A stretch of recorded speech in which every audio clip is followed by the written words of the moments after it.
আর তুমি করবে মোটর মেকানিকের কাজ? করবো না সীতেশ কাকা, শিখবো। আপনি ভাববেন না আমি ঠিক পারবো। বাবার 3খানা মোটর গাড়ি, তার মফস্বল অভিযানের বাহন, সেগুলো নিয়ে আমার যন্ত্রবিদ্যা হাতে করি। তুমি না ছবি আঁকা শিখছিলে আর্ট স্কুলে? ছেড়ে দিয়েছি। ছবি আঁকা না, ছবি আঁকার স্কুল। জানেন সীতেশ কাকা, বলো, আমার কেমন যেমন মনে হলো আর বেশি দিন যদি আমি শিখি না, তাহলে আমি নিশ্চয়ই আর্টিস্ট হতে পারবো না। আমার হাত হবে কলে তৈরি, মগজ হবে ছাঁচি ঢালা। ছবি আঁকছো তো? আরে অজস্র। আপনি জানেন না, আমার তো প্রদর্শনী হয়েছে। কই জানি না তো। আপনি আমার বাবার ক্লায়েন্ট। তার বৈষয়িক পরামর্শের গণ্ডি অতিক্রম করে তার অযোগ্য ছেলের বাউন্ডারি লেপনের খবর না রাখারই কথা। কাগজেও কিন্তু বেরিয়েছে, লিখেছে ভারতের সর্বশ্রেষ্ঠ আর্টিস্ট অভিক কুমার, বাঙালি ক্রিশ্চিয়ান। সে তো খুবই আনন্দের কথা হে, এত বড় আর্টিস্ট তুমি। তা বাপু, আর্ট না করে মিস্ত্রিগিরি করার মতি হলো কেন? মতি না, মতির ছন্নও বলতে পারে। মিস্ত্রির কাজ আর্ট হতে পারে, আবার কোনো কোনো আর্ট কিন্তু স্রেফ মিস্ত্রিগিরি। আর্ট স্কুল থেকে তো মেয়াদ পুরোবার আগেই পালিয়েছো, আর আমার এখান থেকে। আপনার কারখানা থেকেও পালাবো, এই তো। আসলে মেয়াদ মানেই হলো বাধ্যতামূলক সময়সীমা। ও আমার ধাতে হয় না। পালালেও আপনার কোনো ক্ষতি হবে না সীতেশ কাকা। যতদিন থাকবো ব্যাগার খেটে দেবো। ঠিক আছে।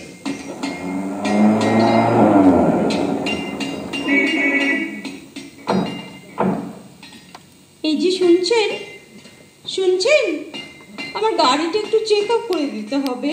কে? ও মা, অভিক তুমি? কি চেহারা হয়েছে তোমার!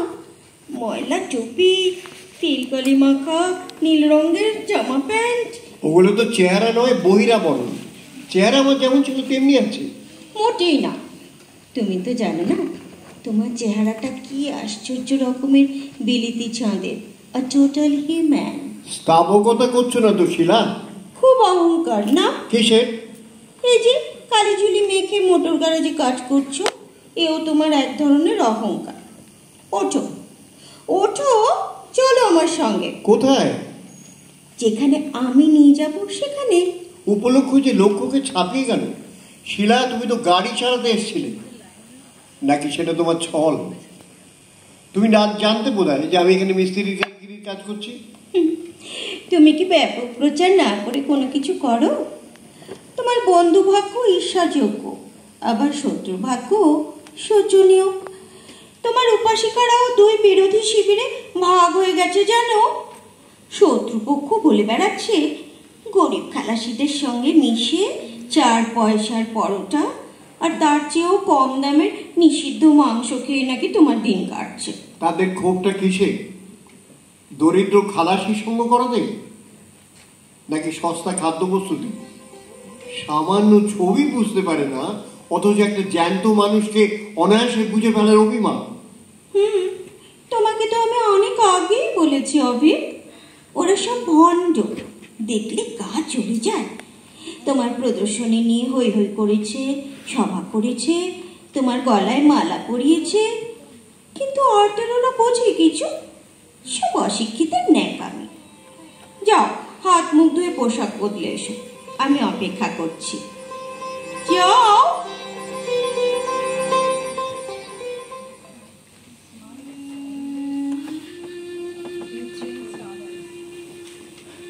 আমি বিভা। কলেজের প্রথম ধাপের কাছে অভিকের সঙ্গে আমার আলাপ, সেও এক নাটকীয় ঘটনার মধ্যে দিয়ে। ব্রাহ্ম সমাজের মেয়ে আমি, পুরুষদের সঙ্গে মেশবার সংকোচ আমার কোনোদিনই ছিল না, কিন্তু কলেজে বাধা ঘটল। একটি ছেলের অভদ্রতা একদিন বেশ একটু গায়ে পড়া হয়ে প্রকাশ পেল। অভিকের চেহারায়, স্বাস্থ্যে তখন নবযৌবনের তেজ ঝকঝক করছে। ওর চোখে পড়তে মাপ চাও। ছেলেটাকে আমার কাছে মাপ বিক্রি চাও করে বলছি, মাপ চাও দিয়ে বলছি, এসেছে। বলো, মাপ চাও বলছি। বলো, এমন অসভ্যতা আর কোনোদিন করবো না, বলো। ও কি ছেড়ে দাও ওকে, ছেড়ে, ঠিক ঠিক আছে। না, ঠিক নেই, ঠিক নেই। লজ্জার বশে প্রতিরোধ না করলে পরে এইসব কাপুরুষেরাই তোমাদের আরো বড় লজ্জার কারণ হবে। তারপর থেকে অভিক দায় নিল আমার রক্ষাকর্তার। তা নিয়ে অনেক ব্যঙ্গ বিদ্রুপের লক্ষ্য হয়েছে, কিন্তু গ্রাহ্য করেনি। আমি নিভৃতে কতদিন বলেছি, সবাই কিরকম কানাকানি করে, আমার সংকোচ বোধ হয়। শুধু সংকোচ, আর কিছু না? আবার কি? আমার অনুমান ভুলও হতে পারে। আমার কিন্তু মনে হয়েছে সেদিনকার ঘটনাটা তোমাকে রোমাঞ্চকর আনন্দ দিয়েছে। আচ্ছা, কোন রূপসী না চায় বলো কোনো পুরুষ তাকে কুদৃষ্টি থেকে আড়াল করে রাখুক? আমার মধ্যে তুমি রূপ দেখছো? রূপ না হোক, লাবণ্য। সেই অসভ্য ছেলেটা তুমি চোখ টেনেছো বিভা, আমার টেনেছো মন। অনাহুতের বোঝে মিষ্টান্ন মিতরে জনা, কিন্তু তোমার সৌন্দর্য ইতর জনের মিষ্টান্ন নয়। ও কেবল আর্টিস্টের, লিওনার্দো দা ভিঞ্চির ছবির সঙ্গে মেলে। ইনস্ক্রুটেবল। স্থাবকতা হচ্ছে মহানাট মাত্রই স্তব। আর্ট। ওই আর্ট করে দিন রাত কেবল ছবি এঁকে এঁকে তুমি পরীক্ষায় পিছিয়ে পড়ো। আমার লজ্জা করে অভি। মেয়ে বন্ধুরা সব মুখ টিপে টিপে হাসে। হ্যাঁ হাসে, কিন্তু তারা আমার আর্টিস্ট খ্যাতিকে অস্বীকার করতে পারে না।